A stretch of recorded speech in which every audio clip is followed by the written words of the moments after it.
নমস্কার বন্ধুরা, দেখুন আমার ডিপেন বেচিয়া গাছের স্ট্যান্ড থেকে আমি চারা কি সুন্দর চারা তৈরি করেছি। দেখুন আরেকটা, এই দুইটা চারা আমি তৈরি করেছি স্টেম কেটে কি সুন্দর। দেখুন সাইড থেকে লাল করেছি, লাল মাছকে ওই নতুন একটা টপ কিনে এনেছি, ওইটাতে বসাবো। দেখুন বন্ধুরা কি সুন্দর হয়েছে।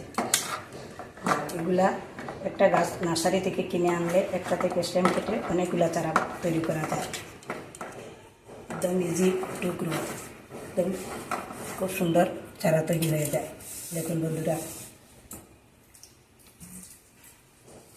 দেখুন কি সুন্দর হয়ে গেছে চারা। ওইটা আমার একটা, ওইটা থেকে আমি স্ট্যান্ড কেটে বসিয়েছিলাম। দেখুন এই গাছটাও কত সুন্দর হয়েছে, দেখুন কি সুন্দর হয়েছে। আর এগুলা তুমি ইনডোরে এগুলা গাছ রাখতে পারে, আউটডোরে রাখলে ওইসব পাতাগুলো কীরকম হয়ে যায়।